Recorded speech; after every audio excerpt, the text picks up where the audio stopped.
Welcome to Nick kitchen. இன்றைக்கி நாம் நிக் கிச்சனில் பார்க்க போகிற ரெசிபி என்னென்னா ரொம்பவே ஹெல்த்தியான ஒரு பாயாசம் ரெசிபி, பருப்பு பாயாசம்.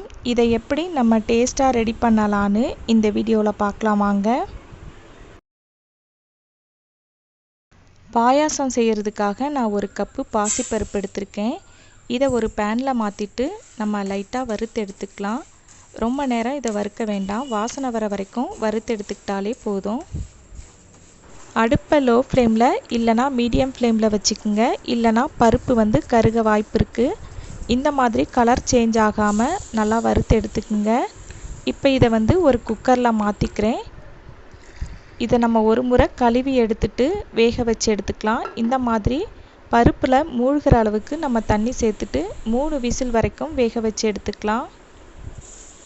பருப்பு வெந்துட்டுருக்க நேரத்தில் இன்னொரு பக்கம் ஒரு சாஸ்பேனில் 1.25 கப்பு வெல்லம் எடுத்துக்கலாம். நம்ம பருப்பு எந்த கப்பில் எடுத்தோமோ அதே கப்பில் 1.25 கப்பு வெல்லம் எடுத்துக்கலாம். 1 கப்பு பருப்புக்கு நான் 1.25 கப்பு வெல்லம் எடுத்திருக்கேன். இதில் 1 டம்ளர் நம்ம தண்ணி சேர்த்துட்டு வெல்லத்தை கரைச்சி எடுத்துக்கலாம். இந்த மாதிரி கட்டி இல்லாமல் நல்லா கரைச்சி எடுத்துக்குங்க. நம்ம பாகுலாம் எடுக்க வேணாம், வெல்லம் கரையிற வரைக்கும் நம்ம அடுப்பில் வச்சு எடுத்துக்கிட்டாலே போதும். இப்போ ஒரு பிளேட்டில் 15 முந்திரி, 2 விதமான ட்ரை கிரேப்ஸ் எடுத்து வச்சுருக்கேன், 3 ஏலக்காய். இது எல்லாத்தையுமே நம்ம தாளிப்புக்கு எடுத்துக்கலாம். இப்போ குக்கரை ஓப்பன் பண்ணிடலாம். பாருங்கள், பருப்பு நல்லா வெந்திருக்கு. இந்த அளவுக்கு வேக வச்சு எடுத்துக்குங்க. இப்போ நம்ம கரைச்சி வச்சுருக்க வெல்லத்தை இந்த மாதிரி ஃபில்டரில் ஃபில்டர் பண்ணிக்கலாம். கட்டி இல்லாமல் இதை நல்லா கலந்து விட்டுக்குங்க. பருப்பும் வெல்லமும் நல்லா மிக்ஸ் ஆகிற மாதிரி கலந்து விட்டுக்குங்க. அடுத்ததாக ஒரு சாஸ்பேனில் 300 ml பால் சேர்த்துக்கலாம். இது ஒரு கொதி வந்தவுடனே நம்ம பருப்பு பாயாசத்தில் சேர்த்துக்கலாம். இப்போ நம்ம அடுப்பை ஆன் பண்ணிக்கலாம். இந்த பாயாசம் ஒரு கொதி வர வரைக்கும் அடுப்பில் வச்சு எடுத்துக்கலாம். இப்போ மீதி இருக்க எல்லா பாலையும் நம்ம சேர்த்துக்கலாம். பாலுக்கு பதிலாக நீங்கள் தேங்காய் பாலை கூட சேர்த்துக்கலாம். 1/4 கப்பு துருவிய தேங்காவை இப்போ சேர்த்துக்கலாம். தேங்காய் பூவுக்கு பதிலாக நீங்கள் தேங்காவை சின்ன சின்னதாக கட் பண்ணிவிட்டு கூட சேர்த்துக்கலாம். பாயாசம் இன்னும் உங்களுக்கு தண்ணியாக வேணும்னா தண்ணிக்கு பதிலாக பாலை சேர்த்துக்குங்க. அப்போ தான் இந்த பாயாசம் ரொம்ப டேஸ்ட்டாக இருக்கும். 3 ஏலக்காவை இந்த மாதிரி உரலில் நல்லா தட்டிட்டு சேர்த்துக்குங்க.